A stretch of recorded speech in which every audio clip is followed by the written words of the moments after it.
The 2025 NFL Draft is a couple of weeks away, so in this video, I have a very special guest to help me do a fun little mock draft. So as you can see, we are on the PFF Mock Draft Simulator, and I am joined with a very special guest. Cade, go ahead and let them know about yourself.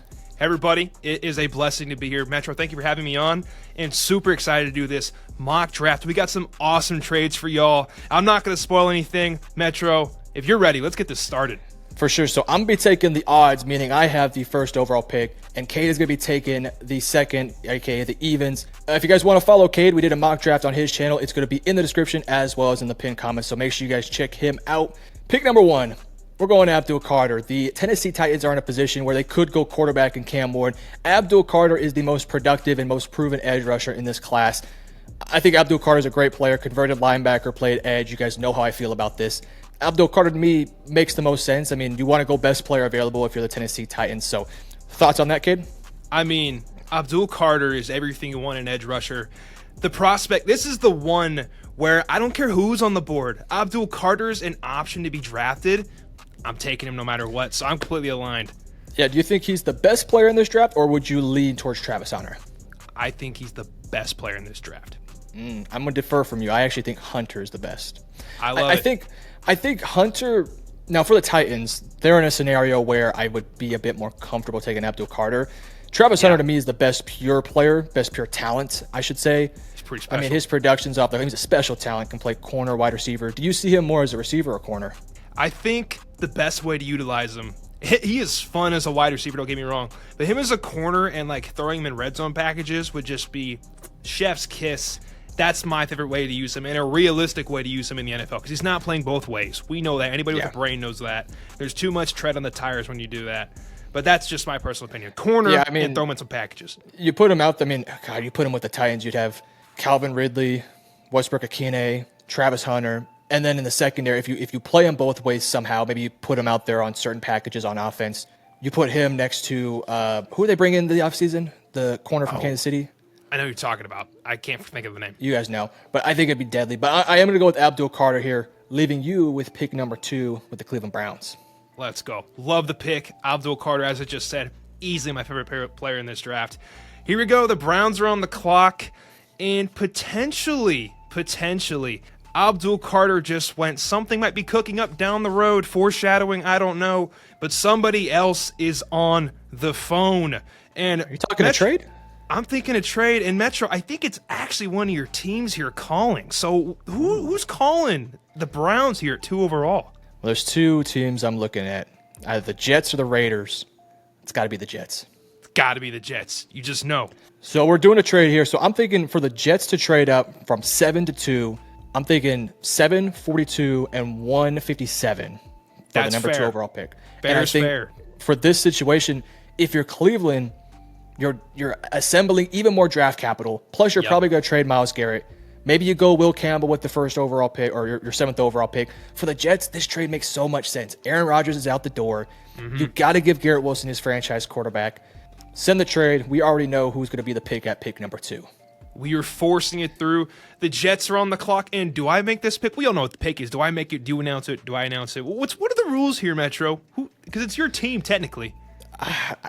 Your pick. You do what you want to do. You made the trade. It's my pick, and it's the best quarterback in this draft in Cam Ward. Guys, you talk about a guy with arm talent and playmaking ability, and the ceiling is there for Cam Ward. He's who I want in my QB room, okay? Most people don't like this quarterback class. Those people haven't turned on Cam Ward's tape. He's special. You got to appreciate the quarterback for who he is, and I will gladly trade up and get him here at number 2 overall. Welcome, Cam Ward. You're going to New York City, and you're going to be a Jet. Yeah, this just feels like a Jets player, in my opinion. Cam Ward, to me, I know people like to crap on this quarterback class, and I can understand it, but people comparing it to the 2022 class with Kenny Pickett, to me, just makes no sense at all. Like, Kenny Pickett doesn't even lace the same shoes that Cam Ward laces. Amen. Shedeur Sanders is also a good quarterback. I could see some resemblance between them, but to me, it's very clear and obvious that Cam Ward and Shedeur Sanders are better prospects. I think, truth be told, if you had put those 2 quarterback prospects in 2024 with Caleb Williams, J.J. McCarthy, and those guys, I would venture to say Cam Ward is still a first-round pick. I completely agree. I don't know what it is. I feel like people usually like to boost the quarterbacks. This year it's different, maybe because Shedeur Sanders has a Colorado jersey and his last name Sanders. Yeah. But the quarterback group is just hated this year. I don't know what it is. But Cam Ward, like you said, absolute phenomenal quarterback prospect. And if you're the Jets, man, I don't want to bring up trauma or anything because that's the last thing I want to do these poor Jets fans. I'm a Lions fan, so I was there at one point. I understand what it's like. You get a guy, you thought Zach Wilson was a big arm, talent, playmaker kind of quarterback. This is what you actually expected out of him, and you're getting that in Cam Ward. I love it. I think it's a good value honestly for both sides of things. For Cleveland, it makes sense to trade back because they're more than just a quarterback away at this point.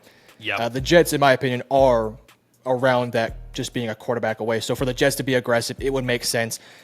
You know, if you want to go with Tyrod Taylor or Jordan Travis, that's fine. But it feels like you're wasting a year. Yeah. Wasting a year of just furthering the prime of Quinnen Williams, Garrett Wilson, Brees. So like these players are in the midst of their prime. You got to get them a quarterback as soon as possible. This makes sense. But I am back up with pick 3 for the New York Giants. And this is the most desperate team in the NFL. They just simply put arm. They have to go quarterback. There's no way you come out of this offseason with no quarterback. Now, I know there's rumblings about Matthew Stafford, but they're just rumblings. They're just rumors right now. For the sake of this video, we're going to assume that there is no validity to Matthew Stafford going to the New York Giants. So I'm taking Shedeur Sanders. Now, again, as we mentioned earlier, Shedeur is often criticized, maybe a little bit too harsh. There are some flaws to his game. He does hold onto the ball a little too long. But when you talk about accuracy, I think his pocket presence is underrated. Not great. No, don't get it twisted, but it's good enough. I mean, behind the terrible offensive line, extremely accurate. I think he has a very capable arm. You give him Malik Neighbors, and I think they will be a successful duo. The question for me becomes with Shedeur Sanders, can he ever be a top 10 quarterback? I don't know. But for the New York Giants, you just need a top 15 quarterback or top, 18 quarterback, and you'll be good. I'm totally there with you. I think Shedeur's got all the talent to be a franchise quarterback. And by the way, guys, franchise does, at least in my opinion, franchise doesn't mean top 10. It just means there for a long time. You get a second contract, you're part of the franchise. You're a franchise quarterback. So I definitely think he could be a top 20 guy and be the head of a franchise. That's my opinion. Metro, it sounds like you feel the same. I just want to confirm. Yeah, I think with Shedeur, again, he's just so heavily criticized, and to some extent I can understand it because, you know, he has a lot of, you know, stuff on social media that some people don't like. But for me, I personally enjoy it. I think he would bring a swagger. He would bring a confidence to the New York Giants that, let's just be honest, Daniel Jones never brought this team. I just think Shedeur Sanders, Danny Dimes he had one good year, and even in that year, I never felt like that team was going to go anywhere with him. No. So I think Shedeur Sanders is a better player than Daniel Jones. I don't know if Shedeur Sanders will step in year one and be an offensive player of the year like guy or offensive rookie of the year like guy, but I think he's going to step in, be good enough, and can get this Giants team actually heading in the right direction. And for the general manager and for the head coach, you're giving yourself more time, which they are on the clock. Let's just be honest. Oh, for sure. I totally agree. Now, if you're ready, we'll head to 4 because I have some thoughts here, okay? In a similar draft, we had the Patriots moving, and every time we get to this pick, it just feels like a trade back area because my heart wants to take Will Campbell here every single time, but I know I can get him later down the board. And I want to hear your thoughts. The number 1 overall player in this draft at the start of the season was Mason Graham, in my opinion. This guy, stout run defender, can even rush the passer too. You just know what you're getting in this kind of guy. High floor kind of player, 6'3", 320, bolstered that D-line for the Michigan Wolverines. Do you think the Saints, no, they won't get him at 9 and trade up to 4? And be honest with me, Metro, if the answer is no, that's okay. Or is that too rich for this kind of move for a D-tackle? Be honest, you won't hurt my feelings. I'm just spitballing. I think it'd be more likely the Panthers trade up. Ooh, okay. I look at the Saints, and going from 4 to 9 feels like a little bit too far of a drop. It's expensive. If the Panthers want to get a generational talent at defensive line, yes, you already have Derek Brown, but he's coming off an injury. Mason Graham next to Derek Brown could be absolutely disgusting. Game changer. Carolina's in a situation at pick 8 where it just feels like they're not going to be able to take a player that they really would like to get, like a blue chip guy. So if Carolina, I mean, you're working with a lot of very little assets, I should be honest. not a bunch of money, not a bunch of draft picks. But if they can find a tradable trade here with the Patriots, I think it would make some sense to do the Panthers. I think it would make more sense for the Panthers more so than the Saints, because I think the Saints need as much assets as they can have right now. I'm with you. Totally aligned. Let's just see what that would look like here for the Panthers. 8-4 is the jump. And what are you sacrificing? It's going to be 58 because 74 is not going to go. You think the same? It would be 8, 58, and like one of these? Yeah, 140, I would say. 140. Well, maybe 146. We'll go 146. Yeah. We can give you 6 more picks, Panthers fans. Yes. We're like that. 6 more And spots. then, for 4. So then the Patriots would be trading back. They could get Will Campbell, or they can get Ted McMillan, whatever may drop to them. And for the Panthers, you're good Mason freaking Graham. Are you kidding me? That's a no-brainer for me. I just want to confirm, because is this my team as well? It is my team. So I don't really have to consult, but I do value your opinion. Are you game for me to punch this through? You take the wheel, man. You do you. If it's me, go for it. All right, let's run it. We're forcing the trade through, and the Panthers are at 4, and we just talked about him. Mason Graham, man. You're talking about changing your D-line, changing your identity as a team. You draft Mason Graham. I will gladly trade up and send that second-round pick away to get a stud in the middle of my defensive line like Mason Graham. And I got nothing else to say. Great player, excellent film, and I don't see any weaknesses in his game. Yeah, I think there will be some Panthers fans who would like to get Travis Hunter there. Listen, you already have some cornerbacks like J.C. Horn, who I think you feel pretty confident in moving forward. You also got Mike Jackson. The safety room leaves a lot to be desired. So as much as Travis Hunter would be fun there, you have to address the defensive line. You have no pass rushers. Mason Graham is arguably the best player in this year's draft class. So I think it makes a lot of sense for Carolina to be aggressive and trade up. Because, again, if they sit at pick number 8, I mean, you'll be lucky if Malachi Starks gets there, if Will Johnson were to get there. Like, it's going to be a tough ask. So we're up at pick 5 here, and I mean, Travis Hunter's on the board, so I'm not going to think too hard about it. Travis Hunter, to me, is the best player in this year's draft class. Can stick him at wide receiver, can stick him at corner. I do think for Jacksonville, he's going to stick at corner, but I will say with the caveat that I assume that there will be certain offensive packages that do involve Travis Hunter out there. There's question marks all across this offense with the offensive line, Evan Ingram's contract, Christian Kirk's contract. Bringing in Travis Hunter would give you another receiver option, emphasis on option, while also getting you a true cornerback one. So I'm going with Travis Hunter. Without a doubt. Great pick. And I do want to caveat, like you just said, I love Travis Hunter too, and I was a Travis Hunter Heisman guy. That's just me. I understand the argument for Genty. I love it. But it's like somebody reinvented the wheel, or somebody pushed something an extremely long distance. I'll take the guy that reinvented the wheel and went both ways. So I understand the talent. I just know Mason's going to hit.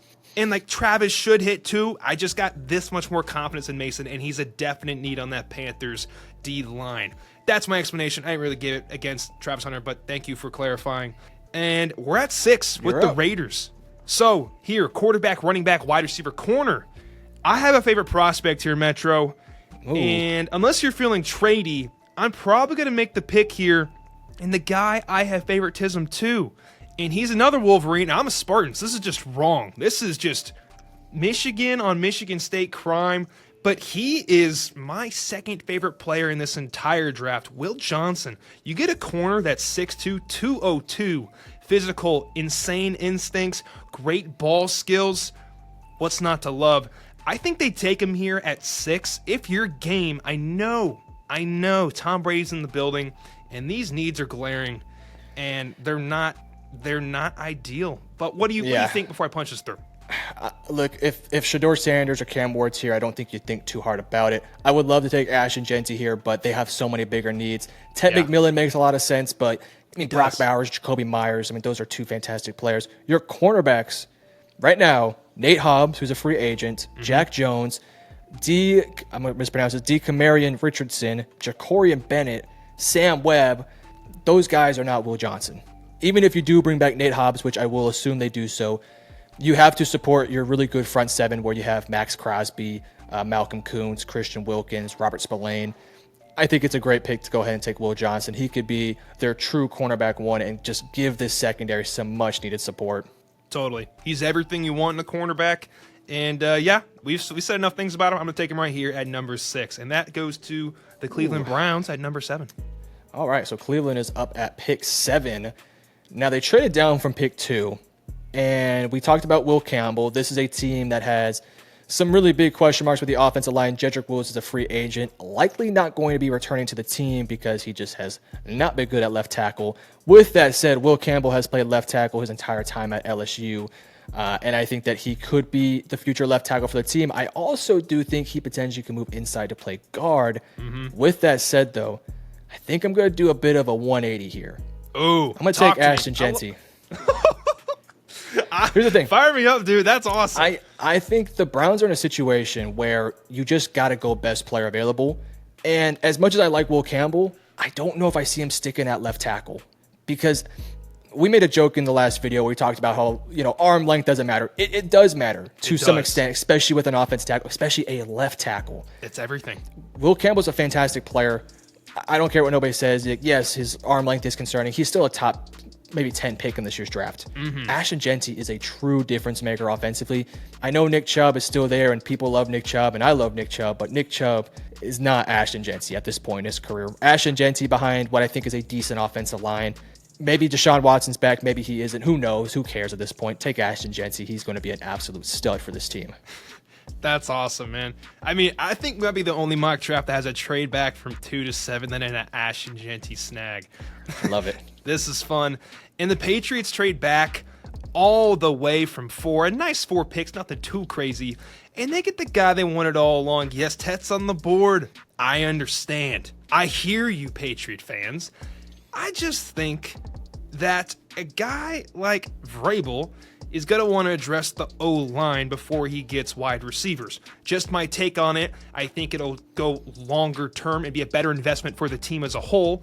Build the front, then you get the fun stuff on the outside. Let's take Will Campbell here. He just feels like a Patriot in every mock draft I do. Metro, you align with this? Got anything to say? 1,000%. As much as I would love to take Ted McMillan, and I think Ted McMillan is a fantastic player, worthy of a top 10 pick. No doubt about it. But, man, that offensive line for the Patriots is just disgusting. It's just so bad. Not the good disgusting. No, not the good. Yeah, the bad disgusting. Will Campbell comes in there, can play guard, can play tackle. Hell, he can probably even play center. Okay, I've heard that. I think that would be so cool. It would be. I don't know if you're taking a center top 10, or I don't think you're taking Will Campbell to play center in top 10. Yeah. But if you need him to, I don't see any issue with him playing center. I mean, this dude is incredibly smart. I think he can be one of those offensive linemen who are like Jason Kelsey, who are like calling out protection plans. That's right. Doing audibles and stuff like that. And when you have a younger quarterback like Drake May, I think it makes so much sense. I love the pick there. Ted McMillan would be so much fun, but man, that offensive line is a complete disaster. So yeah, Will Campbell fixes a lot of issues on this team. No, couldn't say it better. And I'm up at pick 9, and I gotta be honest with you, I think I'm gonna go Ted McMillan here. We've talked about him already. He is a absolute monster of a player. I love Ted McMillan. Very good size, very good hands. He's a hands catcher. He's not somebody who catches with his body. That's right. We talked about this on his mock draft, to go back to it. It's somebody for his size can break a crap ton of tackles. Oh, yeah. We pull that 29 missed tackles forced, which ties second. You would think for his size that he's a Calvin Johnson-like player, but he really isn't. He can do some of that. It's not really his forte. This would give the New Orleans Saints that go-to option that right now it feels like there's a bit of a question mark there. Juwan Johnson's a free agent with your tight end position, so who knows what happens there. Chris Olave, you just don't know what you're getting from him at this point. Injuries, concussions are killing his career. And then Rashid, how do you say his name? Rashid Shaheed. Sorry if I mispronounced that. Okay, now you're messing me. I think it's Rashid Shaheed. I'm going to look this up. Rashid Shaheed. I've lost track now just because, yeah. Yes, you said it right. Rashid Shaheed. Okay. One healthy, fantastic player. Yeah. But again, there's question marks there. And if you're going into a really big year with Kellen Moore and he doesn't have a go-to receiver, I mean, Derek Carr or Spencer Rattler, no matter who's the quarterback, they're going to struggle. So I think Ted McMillan could be a fun pick here. And I think of the players still on the board, he might be one of the last remaining blue chip prospects. I totally agree, man. You talk about a yin to a yang, kind of a wider voice crack, a yin and yang wide receiver. You got Olave, the speedster, and you got McMillan, okay? McMillan, not a speedster, as we know. The dude's 6'5", but he's an assassin of a wide receiver. Runs crispy routes, creates enough separation, and then even if he doesn't, he's 6'5". he's got, like you said, he's a hands catcher. That is everything. Size doesn't matter if you catch with your body, because at that point, you're just eliminating the space you've created. So I love the pick right here, Metro. Tet is going to be awesome in New Orleans, and yeah, that's all I got to say. Do you think he could run a 4.4? 4.4? I don't think he runs a 4. He's shifty though, man. He's quicker than you think. I think he's going to be a 4.5. Against like a New Mexico State, he looks like a 4.4, but like you get him against like a real team, and it's like, okay, looking more like a 4.5. I think on a straight line, okay, maybe 4.49. If now I could be completely wrong. He might run like a 4.7. That's what you mean by 4.4. You mean like in the 4.4? Okay, that's possible. I thought you meant like a 4.4 flat. I was like, I don't know. If he runs a 4.4 flat, I'm talking top 5 pick. No, I couldn't have said it better. Awesome. We're up to 10. Bears are on the clock. And this has been a very popular very popular pick for Ashton Jeanty here. But he went at 7. The Browns traded back all the way to 7, and they got Ashton Jeanty. Pretty exciting. I'm excited. Bears are on the clock. And guys, Ben Johnson's in town. And people say, hey, they want a running back. I think they need O-line. Center, guard. You'd love to have Will Campbell. But let's see what we could do here. But also look at the edge as well. Let's address all our options on the board. Josh isn't getting kicked inside. Like you said in our other mock draft, I don't think Kelvin is best used if you kick him inside. Membu, I picked him last time, I think. And I don't want to repeat. Actually, I think I took an edge rusher for the Bears. But I think he'd be a very good fit for the Bears here. I think that's what I'm going to do. Like, the edges are off, the charts. Let's take a look just to know what we're going up against. James Pierce Jr., great edge rusher. Mike Green, super exciting. I feel better, though. You look at a team like the Dolphins, right? Tua has had a rough outing, not as a quarterback, but just getting hit nonstop. They can't protect him to save his life. You take a quarterback in the top 10, protect the dude. God forbid, number 1 overall. Protect your franchise quarterback. If you want him to succeed, he needs to stay upright. And that's what I'm going to do here. I'm going to go here, Membu. I know there's tackles on the board like Banks and Josh Simmons. They got more upside. But I think Membu could play guard at a high level. And also, Metro, I'll defer to you. What are you thinking here with this pick? You're like, I don't know. Is this a trade back scenario? Because you can get guard and center later in the draft. What are you thinking? I do think this is a trade back scenario. My question is, I don't think there's a team that would trade up here. So that's what I'm thinking. Like, who would you block out? The only team I think that could potentially trade up would be the Falcons to take an edge rusher.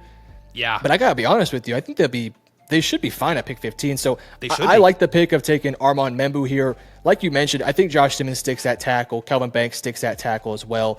Armand Membu, to me, is a very, very good player. Can play tackle, can play guard. I mean, you look at the Bears' offensive line. You feel okay about their tackles with Braxton Jones and Darnell, right? Yeah. But then you look at their guards. Tevin Jenkins, free agent, probably not returning. Coleman Shelton, I also want to say is a free agent at center. Not feeling too good about that. Matt Pryor's also there. Their edge rushers do need help. You have Montez Sweat, DeMarcus Walker, Darryl Taylor, Austin Booker. Like, yes, obviously you would love to upgrade that position, but I think there's better depth in the edge rushers later in the second round, more so than there are offensive linemen. So I think Armand Membu is a fantastic pick here. I'm right there with you. So at the end of the day, Bears here at pick 10, if they could trade down, I think they do, because they could still get the player they want a couple picks back. But the market's not going to be there from what we're testing out right now. So with that being said, we're taking a surefire hit in Membu at 10 overall. All right, I am up at pick 11 here. I got a couple names here I want to throw out. We got Malachi Starks. We got Jahdae Barron. We can go edge rusher and James Pierce Jr. or Calvin Banks. I also throw this one out to you. What about Jalen Walker? Ooh. Walker, now, Dre Greenlaw is a free agent this year. We obviously know his story. Super Bowl, tears his Achilles, comes back. He only played, I think, one or two games. Didn't play too much this year. So there's question marks with the linebacking core. Obviously, Fred Warner's there. But beyond that, Jalen Walker's more than just a pure linebacker. He's also can play edge rusher, too. And outside of Nick Bosa, you obviously have Leonard Floyd, but then there's really nobody else there. So that's right. I think it's something to consider. What do you think about Jalen Walker potentially going to the Niners? I think Walker's a great fit, A. And then B, you just watch this guy work. He is a heat-seeking missile at the quarterback. I mean, relentless motor, and he's got the twitch that these O-linemen can't handle. I think it's a chess piece for any D coordinator, and I'm absolutely fired up if I'm the 49ers getting this guy on draft day. So I'm aligned if you are. This guy can absolutely ball Yeah, if you're ready, I'm going to punch this through. But if you want to keep talking about it, hear me. All right, let's hear it out. I think I like the idea of taking Kelvin Banks to be the future left tackle. Me too. But I don't know. Trent Williams, I think, has at least 1 or 2 more years left in him. Colton McKivitz at right tackle was fine. Dominic Puny at right guard, obviously really good rookie year. Left guard center could be a little bit of a question mark, but you're not taking Kelvin Banks to play either of those positions. That's right. Mike Green, James Pierce Jr., those are fun. Those are good players. I mean, I would argue and venture to say that as of today, those are better players than Jalen Walker. But the upside of what Jalen Walker can be and the overall chess piece of being able to move him all across the defensive line, all across your linebacking core, Frankie Louvu, I think, is a fun little comparison there. So I'm going to go with Jalen Walker here. It might be a little early for him, but I feel like after the draft combine, I mean, this dude is going to just fly up draft boards because he's going to run like a 4, maybe 4.3. I wouldn't be shocked. No, so I'll take Jalen Walker here. I completely agree with you. After the combine, just watch, folks. He's going to be easily in the top 15 in every single mock draft. For sure. Let's punch it through. Cowboys are on the clock. Metro, he's got the hoodie on. Cowboys guy, Dallas, Texas. They're on the clock. Running back, well, that's shot because Ashton Genty's gone. Wide receiver, Tet's gone. I don't know if you take Luth or Burden here, but it's an option. Tackle and edge. I'm going to be honest, Metro, if I'm at 12 and somehow one of these tackles fell to me, a.k.a. Josh Simmons or Kelvin Banks Jr., you're the Cowboys fan, so tell me what you think. I'm auto-selecting one of them. I don't care what anybody tells me. The value's too good. I agree. I would, no, if be I'm honest, taking be a honest. pick here, I do agree. If I'm on the board here, I'm taking probably Kelvin Banks and then moving Tyler Guyton out to right tackle. Yep. I want to propose a trade here. Man, this is why we work together, man. Tell me your trade. What you thinking? I'm thinking the Bengals trade up from pick 17 to pick 12 to go after James Pierce Jr. because outside of Trey Hendrickson, they have no other pass rushers, really. Okay. Sam Hubbard was just nowhere near the same guy he used to be. For Dallas, if you drop back to pick 17, you're still going to get a blue chip guy, whether it's, I shouldn't say blue chip, but they're still going to get a great player, whether it's Malachi Starks, Luther Burden, Jahdae Barron, I think makes sense for the Dallas Cowboys because who knows if Trevon Diggs is healthy. Or if you're lucky, Josh Simmons or Kelvin Banks will still be there. So if you're the Cowboys, there's a lot of players you still like on the board. I think you take your chances and try to get a trade done here. In terms of what it would be, 12 for a pick swap and then maybe a 3rd round pick. So, yeah. So 17, 81 feels pretty far. Hey, that feels far. We got to punch something else through. Okay, let's go a little crazier. 1749. 1749. 12, 169. That's what they got to give something back. Yeah, Yeah, I'm game there too. I love the trade. I think it's awesome. And even if they don't think it's awesome, we're forcing it through. You game for this? I'm game for it. Let's go. And they want an edge rusher. Let's make it happen. Now, do you go between James Pierce Jr. or Mike Green? Ooh. I think Mike Green gives you the upside. I'm but with I think you there. James Pierce Jr. has a higher floor while also still having a good enough upside. I agree. James Pierce Jr., like we mentioned, has got a little bit of prospect fatigue. This was also a guy like a year ago, we were like, oh, automatic 1 overall. No questions asked. We can draft today, and we're taking James Pierce Jr. 101. That was the kind of prospect he was in most people's eyes a year ago. Move the clock forward. We're kind of getting tired of the name, but you turn on the tape, he's got the power, he's got the speed. He can still play very well. And I think he's got just a bit of an edge, like a floor you said, I feel safer about in James Pierce Jr. I don't know if you do trade up like that for upside, don't get me wrong, but I sleep better at night personally if I take James Pierce Jr. But if you feel strong about Mike Green, you let me know what you think. But I'm probably going to take James Pierce Jr. here. I'm 100% with you. There was a report that came out, I want to say this morning, about them trying to prioritize bringing back T. Higgins. So if they do bring back T. Higgins, I don't know how that's going to work out financially. They're going to have to do a lot of financial gymnastics. Oh, man. But if they could bring back T. Higgins, your offense feels pretty set. Yes, you need a guard, but maybe you get that in the 2nd or 3rd round, whatever they may have. I'm going James Pierce Jr. here. Your defense was a complete disaster last year. I also want to say this. Obviously, we decided to make the trade for James Pierce Jr. Malachi Starks is also on the board here. Yes, he is. And I think he's awesome. I just don't know if you give up that kind of value for a safety. For safety. Yeah, I agree. That's just where I am. I agree. So we'll go James Pierce Jr. I think it makes so much sense. Awesome. And the Bengals need him. We know maybe more than anybody. So we're going to send him here. You're going to Cincinnati. and the Dolphins are on the clock. Malachi Starks is on the board here, and I think it would make a lot of sense to go here. But I heard a report about the Miami Dolphins potentially going for an offensive lineman. So I think it's tough here because offensive linemen are at a bit of a tough spot because Josh Simmons sticks at tackle, and I don't think they need a tackle that much. Kelvin Banks sticks at tackle, and I don't think they need a tackle so much. Gray Zabel's on the board, but it feels like a little bit of a reach to go for him right now. Tyler Booker's also on the board here. I just don't know if Tyler Booker fits the system of the Miami Dolphins. Like, the Dolphins want to go out and run. Booker's a bit more of a downhill, physical type of guy. So as much as I want to go offensive line, I'm going to go ahead and take Malachi Starks because Javon Hollins is a free agent, not going to return. He's going to get paid like crazy. Jordan Poyer's older, probably going to leave in free agency as well. Malachi Starks steps in day one, fix up their secondary.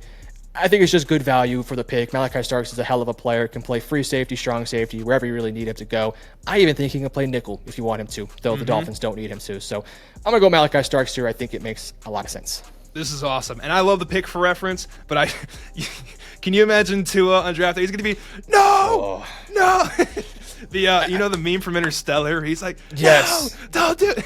That is my favorite movie, by the way. I love that movie. Me too. I feel like a basic person saying that, but dude, I love Interstellar. It's just timeless. I can watch Interstellar 15 times a day, and it will never get old. I still tear up every single time in that scene where he's like looking through something like the books, and it's just like, oh man, such a good movie. But sorry, Tua, man. Look, it's a tough position for them because all of the good offensive linemen available are tackles. Yeah. So, and they don't really. I mean, yes, you can move Austin Jackson inside to play guard, but I don't feel like you want to move him from right tackle. And so if Armand Membu is available, I think you take him. Other than that, unless you're trying to move Kelvin Banks to guard, which you might be able to do, I think Malachi Starks is a bit more of a surefire hit. Yeah, I'm there with you. Malachi Starks is such a good prospect. And here we are at 14, and it's inevitable, Metro. It happens every time. And I think I'm going to do it again. Colts fans. Colts fans, I feel like they hate mock drafts this year, and I get it. Let's switch it up. Let's do something different. You know what? Just for you Indianapolis people, beautiful city, great people, everyone's so nice. We're going to do something different. If we were there, we're taking Tyler Warren. But for the sake of the video, because every single mock draft I've done, spoiler alert, on the mock draft in his video, we take Tyler Warren. It's destiny. Let's. And if it's not, I'll actually propose Jahdae Barron here. Ooh. Yeah, I was going to go Jahdae or Mike Green. But yeah, man, I'm a big fan of Jahdae too. Physical cornerback, like you said, can play in the nickel and also outside if you need him to. Really emerged this year on that Texas defense. And look at that grade, y'all. In the pass, in the run, he can do it all. Just a full presence on your defense. Do we go there or do we go Mike Green? Metro, it's my pick, but I want to hear your thoughts before I make it because I love both these prospects. Well, as you guys know, I am a Texas Longhorns fan. So, of course, I'm obviously biased towards Jahdae Barron. I love Mike Green, but you just took Latu last year. You already have Kwity Paye. Amen. I think you feel maybe not, I don't want to say confident in your defensive line, but you still feel more confident in your defensive line more so than your secondary. Now, the interesting thing about Jahdae Barron is I kind of think he's better as a nickel more so than an outside corner. Me too. With that said, I do think he has the potential to stick out an outside corner. Obviously, the team has Kenny Moore, so you don't really need him to play nickel. But worst case scenario, if Jahdae can't play outside corner, you can maybe make him one of your safeties. So I just think Jahdae Barron has so much flexibility. Good size, good length. Maybe not a 4.3, maybe even a low 4.4 guy, but I think he'll run around a 4.49, 4.5, something around those lines. So you feel good enough about his speed.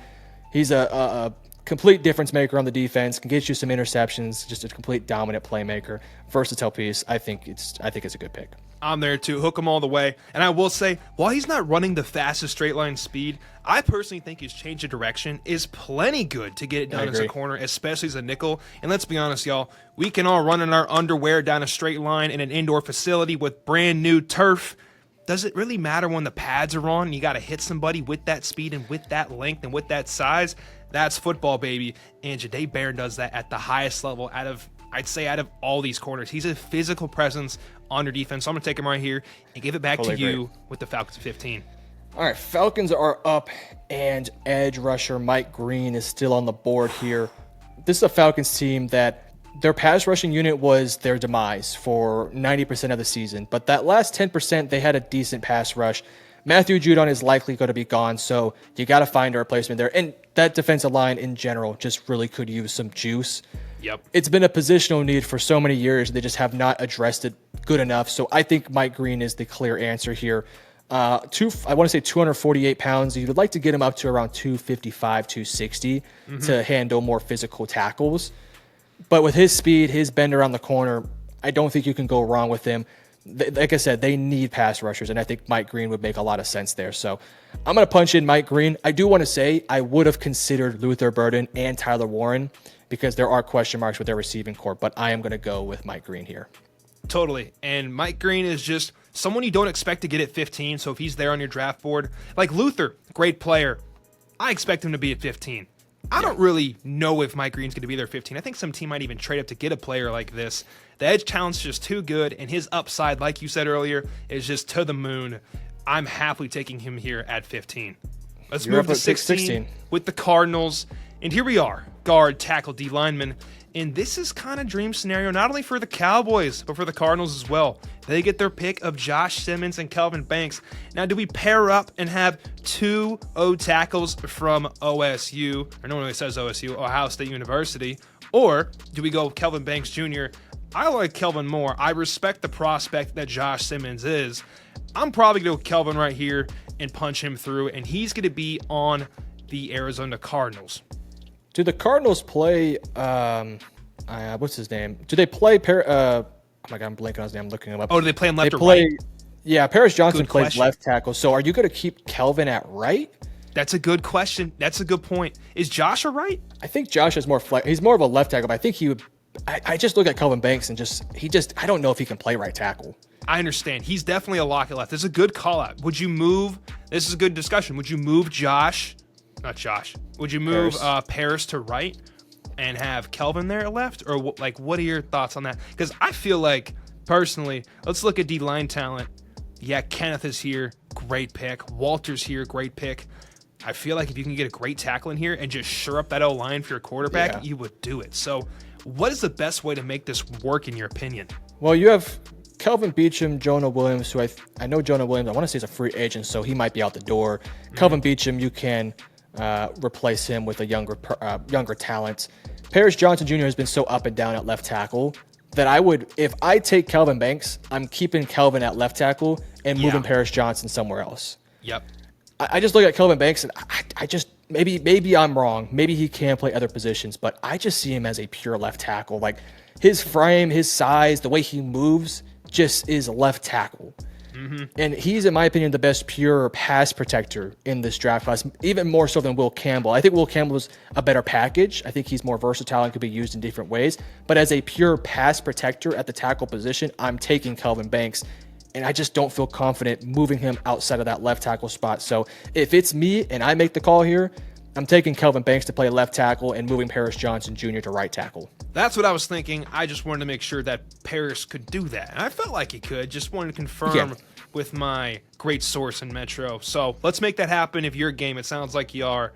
I'm going to take Hookem right here, Kelvin Banks Jr. at 16. And this goes to the Cowboys. And, man, did this work out for them.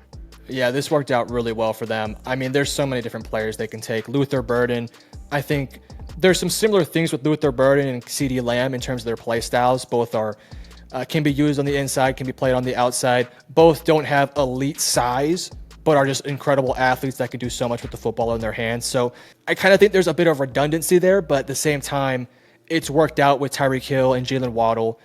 I even look at Tyler Warren, man. I know they have Jake Ferguson, and I'm not going to take Tyler Warren here, spoiler alert, but it would be so much fun to put Tyler Warren, the whole game. Put him in 12 personnel, just play some. I mean, this is a team that needs to get more physical. Tyler Warren would bring that to him, but I'm not going to take him here. Interior defensive line is also really interesting because Osa Digizua is a free agent. I think he's going to return, but you just don't know. Mozzie Smith has been a disastrous first round pick. I don't think I'm taking Kenneth Grant because Cowboys fans have PTSD from taking Taco Charlton and Mozzie Smith. Walter Nolan, to me, is a fun pick. Josh Simmons is also interesting because he can play that tackle position, but I'm just a bit more concerned about the injury. Yeah. I look at Walter Nolan, and I know interior defensive line isn't their most pressing need, but it has been such a reoccurring theme for this team of just not having good run defenders up front. And with Matt Eberflus stepping in there, being their new defensive coordinator, I think he's going to want to have more bodies in that defensive line. If you bring back Osa Digizua, if you bring back DeMarcus Lawrence, which I'm not sold on him coming back because you have guys like Sam Williams, Chauncey Golston, who they took, the young guy they took in the second round last year, and of course Micah freaking Parsons. Yeah. I think Walter Nolan could be that huge disruptor up the middle that could make this defense so much better. So while it isn't the most pressing issue, with the way the board fell, I don't feel too confident in Josh Simmons more so than I do with Walter Nolan. So I would personally go Walter Nolan, but what do you think about the pick? I love the pick. This is a guy. I sound like This is a guy. Yeah. Here's a guy. No. Here's a guy. Walter Nolan is a freak of nature. Such a presence on the interior, like you said. He makes offensive linemen look like JV players. Just turn on the tape and watch him work. And that's the most high praise thing I could say about some guy, especially on the interior. He just tosses a lineman around. And that's the kind of, look at that, 91 rush grade. We talk about that being an issue. Let's talk about solving it. You throw him in the middle, Micah Parsons on the edge. I don't know how you game plan for that as a no coordinator, so I'm aligned to it if you are. Let's punch it. Yeah, I love the pick. I think it makes a lot of sense. Their defensive line is good, but it could be great. And man, if Mozzie Smith can just be a capable player, yeah, your rotation of interior defensive linemen could look so much better. Your pass rushers will be better. Micah Parsons has talked about potentially taking a pay cut for Myles Garrett. I don't think that's going to happen, but I think Walter Nolan very well could satisfy Micah Parsons. So I love the pick of Walter Nolan for the Dallas Cowboys. Let's punch it through. That's an awesome pick. Haven't heard that one yet, and I'm a big fan. Yep. 18 right. Seahawks are on the clock. Guard, center, edge, and linebacker. And I think the one with the most talent that we know about, let me double check here. We got Zabel on the board. This guy can play. I know he's tackle right here, but I think he'd be a mean guard, as we all know. Booker's underrated. I don't know why he's at 40 PFF. You need to fix that. This is a fantastic interior presence. And remind me, Metro, are they more of a gap scheme, or do they get moving out wide like the Dolphins? Do you think Tyler Booker could work in this scheme? Because I'm thinking about it here if I don't go with edge. I was actually going to say, let's throw a curveball. I think Tyler Warren. Because the thing is, they have, let me pull up the names here. I'm terrible with names, but they have a tight end right now in Noah Fant. Yeah. But I believe he's a free agent. And truth be told, I think you can find an upgrade over Noah Fant. Anyways, yes, they have A.J. Barner. I'm not going to disrespect his name. No, I actually did a Seahawks mock rebuild, and I disrespected A.J. Barner. So to that comment, I apologize. Cool. It's not cool at all. I apologize. Tyler Warren is a different prospect. I mean, this is a Seahawks offense that at times feels like it's missing an identity. Yeah. Because they want to run the football with Kenneth Walker and Zach Charbonnet, but they also want to pass the ball to DK Metcalf and Jackson Smith and Jigba and Tyler Lockett.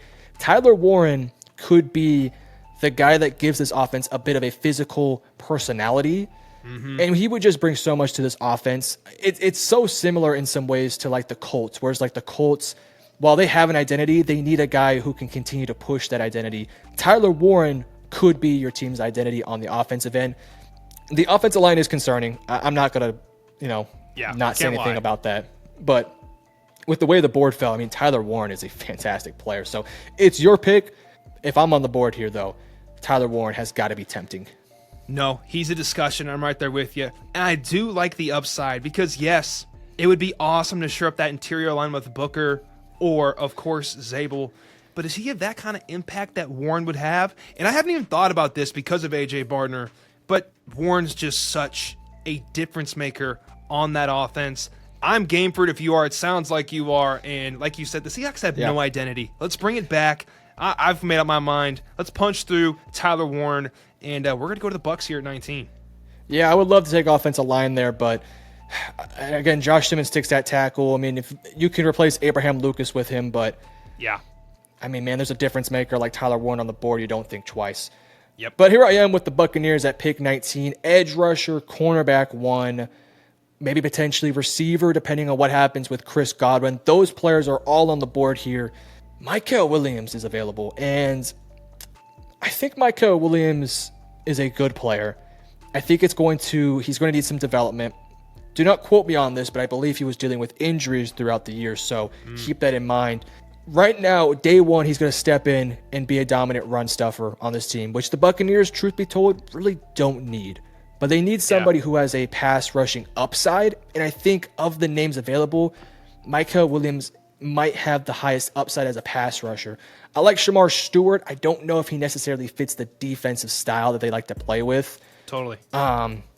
He very well could, though. I mean, 6'6", 290. I mean, he could play inside, outside. Make that limited production, but I mean, this dude is a bit of a freak, so very tempting. Could you show me the cornerbacks available? I believe we have Benjamin Morrison, Siobhan Revel. Wow, they have Benjamin way down there. Man, Jamel Dean, Zion McCollum, Bryce Hall, Tyke Smith are your corners on the team right now. It's lacking a true go-to cornerback one. If Benjamin Morrison was healthy, I don't think there'd be a question mark regarding the pick here, and I would take him right away. I think I talked myself into Shamar Stewart a little bit. Did you? His performance at the Senior Bowl was incredible, and I think scouts will look at him very similar to how I'm thinking of him right now. It's just being a complete disruptor. I mean, your defensive line will have Kalijah Cansey. It's going to have Vita Vea. It'll have Yaya Diaby, Logan Hall, Shoyinka as well. Shamar Stewart could very well fit inside as that defensive end within a 3-4. I don't know if he plays nose tackle, but man, I think he could be a difference maker. And I kind of take back what I said earlier. I think he could be a fit for the Buccaneers. So what do you think? Shamar Stewart to the Bucs? I think it makes some sense. I'm all about it. Shamar Stewart is like similar. There's two guys, actually, like 3 or 4. There's 4 guys in this class that just throw around O linemen. And for that preview, we got Nolan right here. We got Shamar Stewart. And then, of course, we have... Where'd he go? We traded up for him. Abdul Carter, yes, and I didn't scroll high enough. And then Mason Graham. Those 4 just toss O-linemen like it's nobody's job. And I love the pick here. I think we made it in our last mock too. So Bucks, sorry we're being the same. But like it's Shamar Stewart. You should be happy about this. 6'6", 290. Yes, maybe he's not playing nose, but on third down, you put him over the center. And you get people out on the outside, that's a nightmare. And just a chess piece as a D coordinator as well. Yeah, you don't really need him to play nose because you have Vita Vea. But, man, on like third and long, you put out a NASCAR package of Kalijah Cansey, Shamar Stewart, Shoyinka, Diaby. I mean, you can really put some pressure on some quarterbacks. And, yeah, I love the pick here. I think it's a fun pick. Let's punch it through here. Good pick right there for the Bucks. 20, we have the Broncos on the clock. Wide receiver, tight end, linebacker, and safety. And Luther Burden has slid quite far down the board, but I also want to acknowledge that Colson Loveland here is also a reasonable pick. But I'll be honest, I am a super fan of Luther Burden. Before the season, I thought he was going to be the dude, had a down year, didn't have the production that we expected, but we also have his offense, coordinator, quarterback. The whole world was against him. The production, I don't think was his fault, and I think we could all agree on that. The upside you get in this kind of wide receiver, he's explosive. He is a monster with the ball in his hands. 30 missed tackles. I would love that on my offense to help out my young quarterback in Bo Nix. I'm going to take him here at 20 of your game, man, because... Yeah, I look at their receiving core. You got Cortland Sutton, who's... Obviously, Cortland Sutton's a good player. Yeah. Devon Valet. I like Devon. I think he had a really impressive year. I don't view him as being a long-term answer as my wide receiver 2. Maybe wide receiver 3. Again, he has some upside there. You also have Troy Franklin, who I think is a bit more of just a speedster. Bo Nix is a connection with him, so you have that. Marvin Mims is interesting, but none of those guys have the upside of Luther Burden. None. I do think Valet has a role on this team, and I do as well with Troy Franklin, but they could really use a freak athlete like a Luther Burden in this receiving core, who isn't just a speedster, but can also do some things route running. If you watch this dude run a slot fade, it's a thing of goddamn beauty, so I'm going with Luther Burden. I'm right there with you, man. Let's punch him through, and we're going to head to our next pick. And I will say, Metro, if you're aligned, I got a presentation for you, man. I got a trade idea for your game. Ooh. Would you like to hear it, sir? I'm down.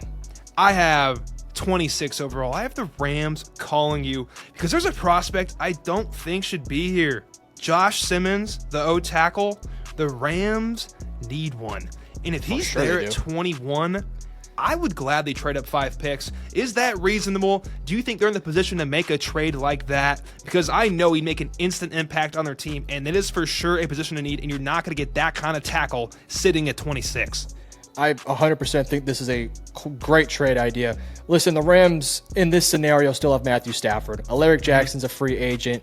You have question marks all across your offensive line, especially within the tackles. Josh Simmons is a fantastic player. I know I don't want to say we haven't talked with him or talked about him in great detail so far in this video, because we have. He had a bad year this year because of injuries. That was just an unfortunate tale of his year. When healthy, this dude is a fantastic player. I think he can stick at tackle. I do think, unlike Kelvin Banks, I could see him moving to right tackle or potentially see him moving inside to guard, although I think he's much better suited to play tackle. For a team like LA that just has question marks with their tackles, I think it makes a lot of sense to make a trade up, and I don't think it would cost them that much. Maybe a pick swap and a third or fourth. Okay, let's do it. Let me pull this up and look at that. They were already ready. Yeah. Teams. That's funny. We're just thinking alike. So we're probably they don't have a second. I think 90 is perfectly fine. I think so too. It's only 26.90 for 21. I think maybe you throw in a 5th round pick from next year, but I mean, I think that's more than okay. Go crazy. Welcome, you're jumping 5 picks. And Metro, I'll let you take from here. All right, so I don't think there's much conversation here. Josh Simmons. Perfect. Let's punch I do think we can go into detail about the new look of their offensive line, though. Let me pull up there. Yeah. So if you were to take Josh Simmons, I would assume you're keeping him in there at left tackle. Again, Alaric Jackson's a free agent, so I don't think he's going to be back because he's going to get paid a good sum of money. There's already rumors of Cooper Kupp getting traded, so that's, of course, a concern. With that said, you have Rob Havenstein at right tackle. You have Steve Avila at left guard, Kevin Dotson at right guard, Bo Limmer at center. You also have Jonah Jackson, who obviously Lions fans probably familiar with this game. Josh Simmons will stick at left tackle, and I think if Matthew Stafford is back for another year, you feel pretty confident about your offensive line for what might be Matthew Stafford's potential last year with the team. So I think this is a great pick. Thank you for the A+ breakdown, Metro, as always. Guess who's on the clock? It's going to be the Chargers, and this one's interesting. Okay, running back. I know Gentie's not here. Omari and I love. Just want to mention that here because he's in the conversation. At wide receiver, we got Amika and Matthew Golden, who are both different wide receiver prospects, but also great outright by their own selves. And then tight end, you can go get your own guy in Colston Loveland.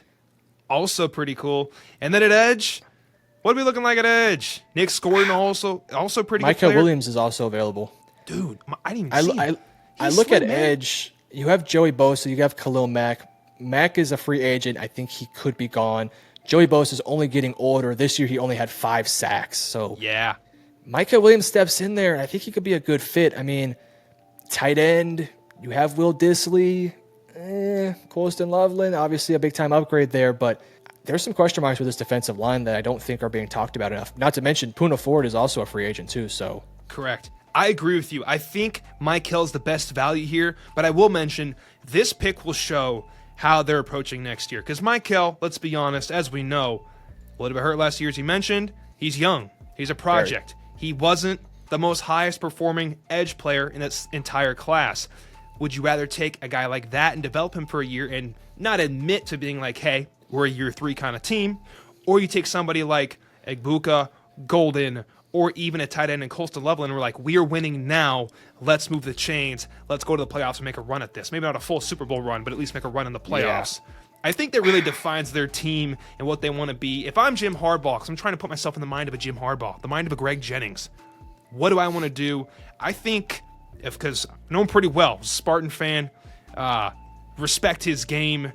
I think he plays the long game, man. That's what he did at Michigan. I think he's going to keep doing that. The value at Micah Williams, he really puts emphasis on the defense. So I agree with your take, but I want to hear your thoughts before we move forward. Yeah, I look at receivers. Emeka Egbuka, I think, does a lot of great things. I think Emeka's a great player, but I think he's primarily going to stick inside as more of a slot guy. And I think he does a lot of similar things to what you get with Ladd McConkey. I agree. But Ladd McConkey, I think, might be a better player. Even though I love Emeka Egbuka, I think Emeka's a great player. Matthew Golden gives you a higher wide receiver 1 ceiling in terms of being like a go-to guy. But the Chargers don't really need that. And they have Palmer, Quentin Johnson, Ladd McConkey. I like Matthew Golden for the Chargers, but For me, this pick comes down to Michael Williams and Colston Loveland. Now, obviously, Colston does have the upper hand because, well, he's already played with Jim Harbaugh. So there could be that connection there, but I just think Michael Williams would fit a need for them that this team just doesn't have an answer. Like Joey Bosa is only getting older, only going to get worse. Yeah. Khalil Mack is going to be gone. I mean, you do have some options throwing out there like Tui Pelotu, Morgan Fox. But man, Michael Williams would just bring a lot to this defense. It was a fantastic defense last year, and I think improving it should be a priority. I'm not going to lie, I think you can go out there and just take a tight end in free agency, potentially like a Noah Fant or who was the Bengals tight end this year? Eric All? You're talking about the actual veteran. No, I'm blanking on his name. Me too. He's a free agent this year. Mike Gesicki. Yes. I think Gesicki would be perfectly fine for the Chargers to fill in for the tight end position. So I think Michael Williams is a true difference maker. That maybe not year one as a pass rusher, but year two as a pass rusher with some development, I could see him being great. I'm there. Michael Williams is the right play long term, and that's what we're going to do here because it's the kind of team the Chargers are. And Green Bay's on the clock, and Metro, it's time, but you take the lead, man. I am on the board here. The Packers are an interesting team. I actually uploaded their mock off-season video, 3 days ago, as of, I guess, when we're going to upload this. So I kind of have a bit more of an upper hand with what I want to talk about here. Josh Myers, a free agent. Center is a huge need for this team. Jordan Morgan maybe can move inside to play center. I think he's more of a guard. Now, maybe you can move one of your guards to play center. Always the possibility of that. So I think there's some answers with the center position. Edge rusher, I think because Michael Williams is off the board, you're going to have to reach a little bit on Nick Scourton, even though I think Nick's a great player. Didn't we take Nick Scourton last time for the Packers? We did, I believe. Yeah, so maybe we won't repeat. I think we had this discussion on his channel. Make sure you guys check it out, where we talked about Matthew Golden to the Packers and how this Packers team has a bunch of wide receiver 2s and wide receiver 3s. They don't have a go-to alpha number one guy. You want that from Jaden Reed. He's just not consistent enough. You want that from Christian Watson. He's just not healthy enough. Romeo Doubs, probably not that guy. Yeah. I don't know if Matthew Golden is the guy either, but I don't know, man. I feel the same way because, like, I think he gives you the upside. Yeah, like you could potentially get out of him, but I don't feel confident about it. Honestly, that's just me though. I'm with you. I'm not confident in him getting to that ceiling, but I think when it comes down to the Packers, when it's 3rd and 5, they don't have a go-to guy. Like, they have bodies who can all do something, but there just doesn't seem to be a guy that Jordan Love feels consistently confident going to. When the game is on the line, you have to put a drive together. I'm going to target this guy over and over again because you can't stop him. Yeah. Stafford did that with Cooper Kupp. Mahomes has done that with Kelsey. Brady did that with Gronk, Edelman, Amendola. Emeka Egbuka, to me, can be that guy, but I just don't know if he has the same upside as a Matthew Golden. I think Matthew Golden is an incredible route runner, very sure-handed, plays special teams for Texas, so you know the dude can move. He doesn't have the size. He's only around 6 foot, but I would probably venture to say he's more like 5'11" because he looks a little bit shorter than 6 foot. Yeah, Could be 6 foot for all I know, but I just think, as much as I would love to have taken an edge rusher here, Michael Williams went the pick before, so I think I might go Matthew Golden here. I will propose, sir. There is a team that has an edge rusher that is on the market and is looking to go to a competitor. And his name is Myles Garrett. And Myles is looking to go to a competitor. And 23 feels like the kind of capital that would get a team talking. He would pick up the phone for 23. And I know, I agree with you. I think Matthew Golden is a great take. I think he could be that guy for Jordan Love. But I think the presence of a Garrett is team-changing. 1,000%. All the conversation we just had, throw it out the window. We're getting Myles Garrett to the Green Bay Packers. I mean, listen, Rashawn Gary's a hell of a player, but you haven't gotten the same production from him that you would really want. Like, you want 13, 14 sacks. He's going to get you around 8 to 9. Lucas Van Ness has not panned out for them. They have cap space open. They could open up even more cap space by restructuring some deals, cutting certain players. Myles Garrett wants to go to a contender. The Green Bay Packers want to become a contender. Myles Garrett, I think, could do so. So I think it'd be 2 firsts. And do you think Jair Alexander gets traded here? I think we could do that. Does that lower the first, you think? It would. We make that... Yeah. It may be a first, a second/third, depending on... Because Jair is interesting. He's one healthy. He's a hell of a player. Yeah, he is. But he's been injured lately, and he has a good-sized contract. But the Browns, I think, did the Browns take a quarterback with their first pick? Remind me. Or they Browns traded. No, it was the Jets. The Jets grabbed They Cam took Ward. Genty. They took Ashton Genty.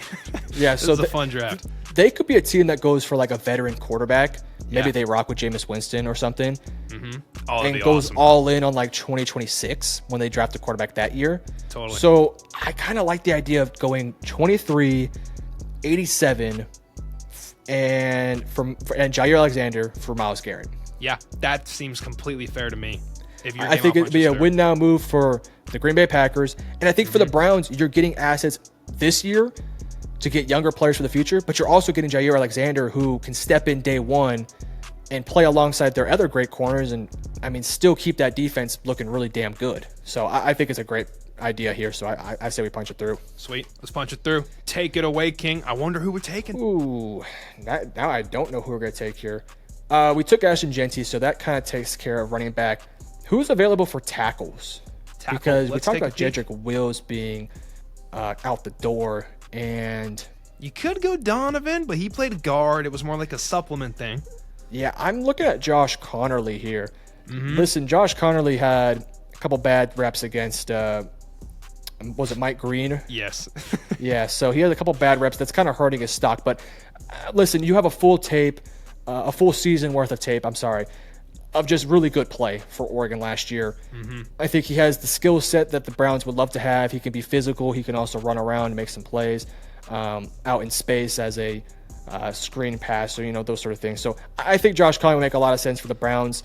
Listen, the Browns, I think, have a good roster. It's just missing that quarterback. And so you supplement a good roster with even more talented players like Ashton Genty, Josh Connerly, Jair Alexander. Hell, maybe you might be able to go out there and trade for maybe Matthew Stafford or somebody to come in there and get you a quarterback. Probably not going to happen because of the Deshaun Watson contract. But you get my idea here. So Yeah, I'm catching your drift. I think Josh Connerly would make a lot of sense. Unfortunately, there's not a Myles Garrett replacement on the board here. If maybe, I don't know if this is realistic, but do you think potentially they could throw Lucas Van Ness in the trade? So instead of Jair, it's Lucas Van Ness? Ooh, they Something to think about. They totally could. I just don't see many teams trading. Also, the Packers are like, they believe in their picks even if they don't work. And They just do. many teams don't trade their rookie contracts. But I like the thought. That is totally an option. It could work. For sure. I think Josh Connerly's going to be my pick here. Can stick him out at left tackle, can move him to right tackle, whatever you want to do with him. I'm going Josh Connerly. And I think so far the Browns have done a hell of a job. No, that's awesome. Huge fan of the pick right there at 23. So to recap, in the first rounds, the Browns have Josh Connerly at 23, and they also have Ashton Genty at 7. Talk about And they have an bolstering. additional third-round pick, and Jair Alexander, too. I mean, that sounds like the winner of the draft so far. They're having a great draft. Vikings are on the clock at 24. Running back is an interesting option along with guard, interior D-line, corner. And I think just because of the kind of players on the board, I'm not passing up Kenneth Grant. And yes, he's at the top of the list. And yes, I'm kind of cherry picking here. It's between him and Derek Harmon. And Kenneth Grant just provides an upside that Derek Harmon can't provide. It's simple. I'm going to call it simply how it is. Kenneth Grant shows you flashes of being one of the best interior D linemen in this entire class pretty often. But then he has times where you're like, what are you doing? What are you doing, buddy? Put it all together like we know you can. 339, 6'3", moving extremely well. He can have a great impact in the run defense and also can rush the passer a little bit if you need him to. Not many D tackles can give that kind of presence on a D line. And I'm going to take him here. But of course, Metro, this is an open conversation. I want to go here with Kenneth Grant. Yes, it would be fun to have like an Amarian Hampton here. Don't get me wrong. I just see this kind of impact of a player following this far is going to be an auto selection on draft day. Yeah, I like the pick here. For me, it comes down to Kenneth Grant or Gray Zabel because the interior of the offensive line for this team has some question marks. But, man, their defensive line, I mean, you have Harrison Phillips as your no tackle. I think Kenneth Grant's an upgrade there. You have Jonathan Grenard, who obviously is a stud, Jerry Tillery. You have some other dudes here as well. But Kenneth Grant would fill I don't want to say a void on this team, but would fill a big need for them. Is a good run stuffer who I also think has decent pass rushing upside. He's not going to get you 15 sacks a year. He's not going to be a top 5 defensive interior, but you're not drafting him to be that. You're asking him to do the dirty work, occasionally give you some juice as a pass rusher. And I think he can provide that. So I love the pick. I also do agree that I think Kenneth Grant's a better player than Derek Harmon. Derek Harmon might have a higher, I don't want to say higher ceiling, but a very similar ceiling to Kenneth Grant. I understand. Kenneth Grant, to me, is a more proven player, has been doing this for multiple years, has been doing this alongside Mason Graham, which shows you how good he really is if he can do that next to Mason. Derek Harmon, I don't want to say he's a one-year wonder, but this year he really went from being a maybe day 2, day 3 pick to being a guy who can go first round. So I would feel most confident with Kenneth Grant here to the team. Also, you got to show some love to Amari Hampton. He definitely could be a pick here, but I would probably go Kenneth Grant. I think he's the best player available. Have to. I'm going to move forward. Kenneth Grant is the chosen one. He's going to be in Minneapolis on the Vikings. All right, 25, the Houston Texans now. Emeka Egbuka is on the board, and he's a absolute stud of a player. Has a connection with C.J. Stroud. He doesn't have to be the wide receiver 1, which is exactly the role that Emeka would thrive the most in. He needs to be a wide receiver 2. There's question marks with Stephon Diggs, whether he's going to return or not. I think he probably won't, even though I know some Texans fans really would love him to. Tank Dell, injury concerns. I don't know what I'm getting from him moving forward, even though I think he'll be fine. Obviously, I'm just assuming. Nico Collins is your go-to wide receiver 1. He's a total stud. Emeka Egbuka can be a bit more of your slot guy, a bit more of your inside guy, who can also occasionally play on the outside. Very smart player, crafty, very solid route runner, very good hands. He's just solid at everything. And for a Texans team that has question marks all across the receiving corps, I don't think you think twice about it. I'll also show some love to Gray Zabel, who I would have considered for the pick 2 because the offensive line is a little stinky, but I'm going to go ahead and just take Emeka Egbuka. Perfect. And like you said, just so well-rounded and making instant impact on that team. And I love the pick. Like you said, if he's a wide receiver 2, he will absolutely thrive. 26 overall. The Pittsburgh Steelers trade back from 21 because the Rams wanted Josh Simmons because he's not supposed to slide this far, and they took full advantage. So if I'm Pittsburgh and I'm sitting at 26, it feels like Pittsburgh's just destined to trade back. We've done it in both our mock drafts, and it just seems to work out every single time. DB, we got lots of answers. Look at safeties, and let's look at cornerbacks. The real answers for me is going to be, if we have it work, like with the medicals, it's going to be Benjamin Morrison, but we did that last time, so if we go corner, I'd probably go Trey Amos, just my opinion, and then Matthew Golden. You got to respect it. We've been hyping up this dude all day long, and I'm not going to let him slide past 26 here.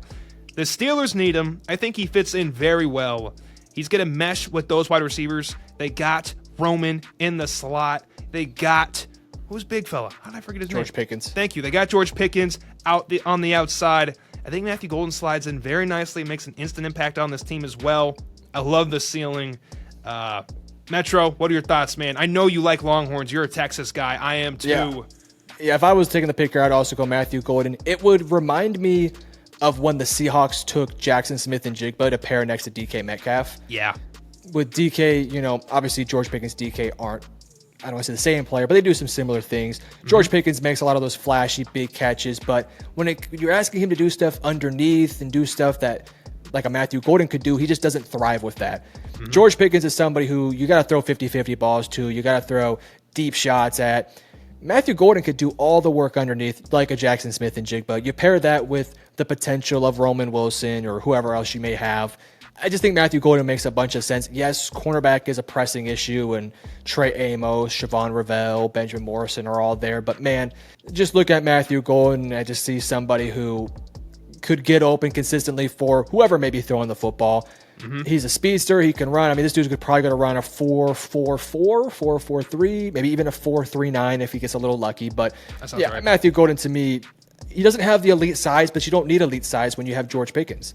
So, great route runner, sure hands. I love the pick of Matthew Golden to the Pittsburgh Steelers, so that's what I would do.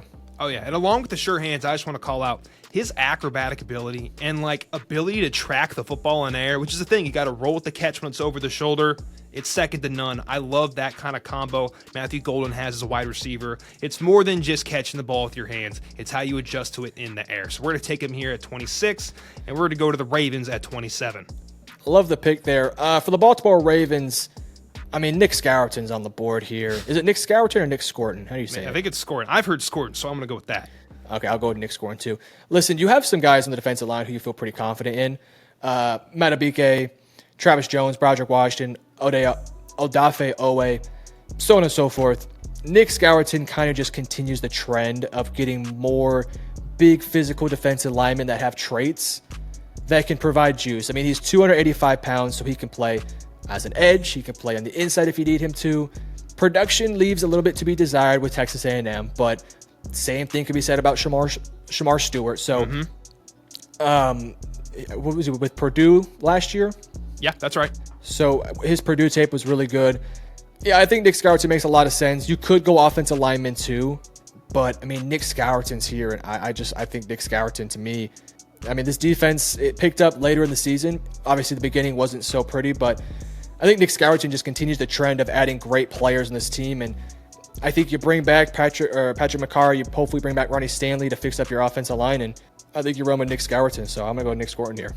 I feel the same way. I have nothing to say or add to that. You couldn't have said it better. I'm going to take him, or you're going to take him here, and I'm going to punch it through. Lions are on the clock, my favorite team. Let's go, Lions. 28 on the board. We need interior line, okay?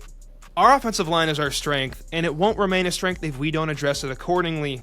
And this is a dream scenario. If I'm sitting here on draft day, April 24th, and I see Gray Zabel on the board, we better draft nobody else. I don't care who's out there. We need to address it and address it now before it becomes an issue. I think you kick him into guard. I think he does a great job. He had a great Senior Bowl. I'm not going to overthink this. I'm game Metro if you are. The Lions need him, and I think it addresses a need that we need to address ASAP. Yeah, I just think Gray Zabel as a player just feels very similar to what this team's identity is with the offensive linemen, like big physical guys who can do everything. I think this guy, honestly, he might even be able to play center. I know the Lions don't necessarily need a center, but if it needs to in a pinch, let's say your center gets injured, I think Gray can step in day one and be a starting center for this team.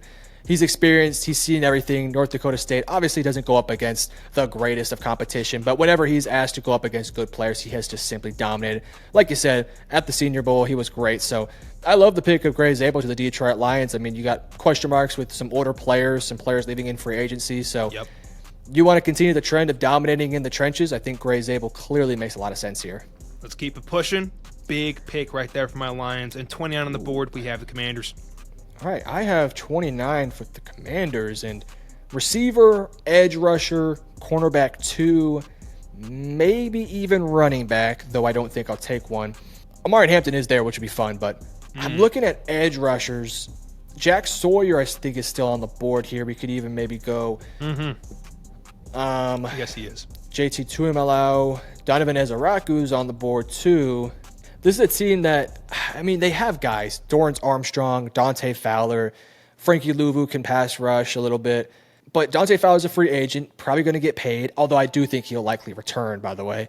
I just think you just need more surefire guys. Now, you could also maybe go middle linebacker and go Jahad Campbell because Bobby Wagner's on the team, but Bobby Wagner is currently, 34 years old, and while he had a good year, you know, how much longer does he realistically have? I'm just throwing that out there, but I do think, I don't know, Donovan Ezaraku to me might be a better prospect than Jack Sawyer. I know Jack Sawyer had the great end to the season, winning the championship, you know, being the reason why they beat Texas at the end there. But Donovan Ezaraku, 14 sacks last year, great production, 18.1 pass rush win rate, 90.6 pass rush grade, 83.6 run defense grade, has got the size, has the intangibles. This team could kind of use that. So it's either him. I mean, you can even talk me into Benjamin Morrison here, to be honest with you. Totally. Because he has the size. Siobhan Ravel, obviously. I mean, you have Mike Sarin still. Benjamin St. Juste still gets playing time on this team, and that's just not it. Man, this is a tough pick. Straight. You know what? I think I've talked myself into Benjamin Morrison because if the medical checks out, which I do think hopefully it will, he's clearly the best player that I'm looking at that I've been talking about here. I like Donovan Ezaraku, but maybe you feel okay with bringing back Dante Fowler and running it back with him as your go-to pass rusher. Hell, maybe you even make a trade for Myles Garrett this offseason. So yeah, I'll go Benjamin Morrison, though. I think Benjamin Morrison next to Marshawn Lattimore, Mike Sarin still would really help the secondary out a ton. So all that yapping just to get to Benjamin Morrison. No, put some respect on his name. This is the Benjamin Morrison, man. Him and Mike Right. Sanderstead would be elite together, and like you said, medical pending, the ball skills Morrison has, the traits, the instincts, is everything you want in your cornerback. That'd be a nasty duo right there. So, like you said, Yeah, I mean, his injury is scary. Let's just keep it a buck. It is scary. But if he checks out, I think he's a great player. Upside through the roof. Bills on the clock at 30, and I have the pick. Wide receiver, interior, linebacker, corner. What I'm weighing here is not what position I'm going to pick. It's which of the interior D linemen am I going to pick. Jahad Campbell is enticing. Don't get me wrong. Wide receiver's not going to call my name right here, but it's between Derek Harmon and Darius Alexander. I feel much better about Derek Harmon. And yes, cherry picking the top pick yet again. Derek Harmon can play, dude. He broke out this year. Like you said, Metro, he hasn't quite put it together. He was at Michigan State. I'm saying earlier in his career, he didn't quite put it together. 2023, 2022, we can see right here, just 4 sacks combined. He had 5 in his final year, which is a lot for a D tackle. Bunch of defensive snaps. Good run presence which is what he was good at Michigan State. And then he unlocked the pass rush by putting off a couple of pounds. He dropped from I think 330 to 310, and it showed up on film. I think the Bills could use a guy like this, and I'm going to take the pick here. But Metro, once again, what are your thoughts? I think it's the best guy on the board, and that's what good teams do, and it's not going to be a guy you have to develop either because their window is now, and they need to win now.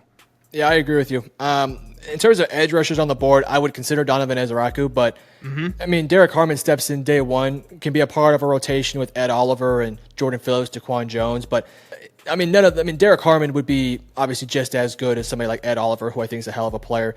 Derek Harmon, I know we talked about him a bit earlier and with Kenneth Grant in the conversation there. Derek Harmon is going to be a really good player. We just think Kenneth Grant might be a little bit of a better player. Yeah. But Derek Harmon steps in day one, can be a disruptor for this team. And, I mean, you saw what the Eagles did to Patrick Mahomes. That is what the Bills should be trying to replicate. Amen. By getting pressure on Patrick Mahomes and, making him uncomfortable. I think if you are the Buffalo Bills, defensive line has to be priority number one. You have A.J. Epinesa, you have Greg Rousseau.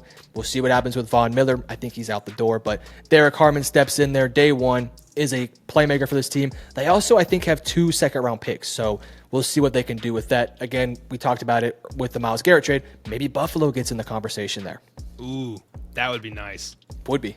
Let's punch Derek Harmon right here. And then we have the Chiefs, and I have this isn't my pick, so I'm going to shut the hell up, but I have some crazy thoughts. I'll spit at you here in a second, but I'm going to let you take the floor. Yeah, I think offensive line clearly is their biggest need, but this team, I mean, they got some really good free agents available this offseason. Trey Smith, I don't think he's coming back. He's going to get paid. Nick Bolton, I believe, is also a free agent. Justin Reed, also a free agent. I'm sure they'll bring back maybe 1 or 2 of those guys, but it's going to be difficult. You have Mahomes on the big contract, though it's actually a great contract for his type of play. I'm looking at either Jahad Campbell or I'm looking at Donovan Jackson. I think Donovan Jackson steps in day one, could play tackle, could play guard. It's unfortunate with the way the board fell. You don't really have a pure tackle that I feel confident taking here. Like, I would love to take Josh Connerly or Membu, Kelvin, Josh Simmons, but they're not on the board here. Donovan Jackson steps in, and yes, he can play tackle, but I think he's going to be your Trey Smith replacement, and you're going to have to find a tackle replacement in potentially the second round, third round, or in free agency, which is going to be quite difficult to do so, but maybe you could find that guy there. I look at Jahad Campbell as being the Nick Bolton replacement. Again, so many good players on free agency. But I also think, and this is off kind of left field here, I didn't talk about him, Amari Hampton's also available. Oh, that would be disgusting. And I got one more for you, okay? And this is such a far reach, but it's just fun to talk about. Could you imagine a new heir to the tight end position in Colston Loveland paired with Patrick Mahomes? Too rich at 31, but it would be cool. I don't think it's rich at all. I think it's a really realistic possibility here. It'd be sweet. It'd be sweet. I think Kelsey returns. I do too. For another year. So if he returns, I don't, and not to mention, I think they have some good backups behind them. So Ray's pretty good. Yeah, I mean, listen, Colston Loveland could be a difference maker for this team. And to be honest with you, Colston Loveland, I'm surprised isn't already off the board. Like, I think he could have been taken 15 to now. I mean, wherever. Man, this is a really fun pick here because you could go Colston, you can go Amarian, you can go Jihad, you can go Donovan Jackson. This team was really good when they were able to run the football. Mm-hmm. And when they had the injuries with Pacheco and had to go to Kareem Hunt, they weren't the same. The offense just was a little bit inconsistent at times. And if you compare Mahomes with Amari and Hampton, I mean, remember when they had, was it 2018 and Kareem Hunt was breaking on the scenes and it was like, gosh, how are you going to stop this team? They got good running backs, good quarterbacks, good offensive line. Those were the days. Yeah, like 5 years ago. I think I'm going to go Amari and Hampton here. He just feels like a chief in so many different ways, like his play style, his physicality, the way he runs. I think I might go Amari. In fact, I am going to go Amari and Hampton here. Donovan Jackson could be a first-round pick, but he isn't the tackle that I think this team needs. Jihad Campbell would be a fun pick, but maybe you bring back Nick Bolton. So Amari and Hampton, I think, would be that Pacheco replacement and could actually get this team such a dynamic offense that they haven't had in a couple years now, to be honest with you. Totally. You talk about a chess piece, and maybe not even a chess piece. You talk about a tone setter on the offense, a mean, angry running 220 down the B gap. That threatens a defense. It makes you think twice about how you want to play them and how you want to rush Patrick Mahomes. You can't just rush the passer wheels off when you have a threat like Amari and Hampton running up the middle. You got to address the run. So I love this pick, and I think we're all trembling, especially that entire AFC, if they take Amari in here on draft day. Yeah, that'd be a nasty pick. I mean, the Chiefs, they're already so good offensively. I mean, if they can just get Xavier Worthy to continue to develop, Amari and Hampton just brings so much to this offense. So I think it's a great pick. Oh, it'd be so sweet. Here we are. Yep, you get to end us off here with the defending champs. The defending champs, fly Eagles fly. I shouldn't say that in front of you. Philadelphia Eagles, 32 overall. What are we doing here? They feels like what are you saying? You got to keep in mind, Josh Sweat's a free agent, probably gone. Mekhi Becton's a free agent, probably gone. Zach Bond, I think, is also a free agent. A lot of defensive players, man. A lot of really good players. And luckily for them, look at this board. Just rich with talent. It's just pick your poison. Who do you want? And I think we're going to address that front seven. With that, I'm between two guys, actually three. So let me hear your thoughts too. I'm between Jihad, Knight, and Alexander. Alexander, a little bit more of an underdog of a pick here. Yeah, he's top on the board, but did play at Toledo, showed a lot at the Senior Bowl, and that he can hang with the top dogs, if we're calling them top dogs, the more blue chip of prospects, and can still rush the passer and perform against them. So he shows that promise. And then also Jihad Campbell, just a difference maker as a linebacker, and can also cover very, very well, 30 coverage stops. Really dynamic players here. Just how do you want to structure your defense? And of course, you can't forget Demetrius Knight Jr. It's pick your poison. Who do you want? What would you weigh here? What do you think, Metro? Because it's just how do you want to take this team? Do you stick to what you were good at before, or what? Yeah, I would also throw in Donovan Ezeraku and a guy like Donovan Jackson too. But I am leaning. I guess it depends on what they think Jeremiah Trotter Jr. can turn into. If they think he can be a full-time starter for them, or Oren Burks, who actually played very well in the Super Bowl. So if you feel confident with those guys pairing next to Nakobe Dean, maybe you move off of a guy like a Jihad Campbell. Interior defensive line is interesting because obviously Jordan Davis is more of your nose tackle. You already have Jalen Carter, but Milton Williams is a free agent. So if you want your Milton Williams replacement, Darius Alexander could be the guy. My assumption is if you let Josh Sweat go, you feel confident that Nolan Smith can really take the big step forward. That's right. In, I think, year 3 now? Mm-hmm. So maybe you feel okay about that. And if we assume they bring back at least like one of those guys, I would assume that Zach Bond would be the guy they prioritize because, man, he was a revelation for them in the linebacking core. So good. You said Knight, Campbell, or Alexander. I would go with Alexander probably would be who I would lean towards. I think so, too. You talk about a guy that just impacts your front seven like no other. Freak athlete, super twitchy, 310.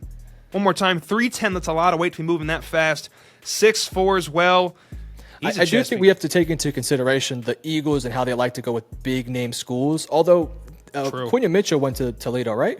He did. Another Toledo Rocket. I guess it makes sense. I think it's like Tyler Warren to the Colts. It's destiny. It's destiny. You took the words out of my mouth. We're going to take Darius Alexander right here and wrap this draft up. All right, so this is our mock draft. You guys let us know in the comment section below. What did we get right? What did we get wrong? Were all our picks terrible? Should Matthew Golden have been a top 5 pick? Let us know in the comments. And like I said, we did a mock draft on this channel as well. So if you guys want to see his channel, it's going to be in the description. It'll be in the pinned comment. We have a 2-round with trades mock draft. So if you guys want more of this, it's going to be great. Make sure you check out his channel. Thank you guys for watching. Love you guys. Peace.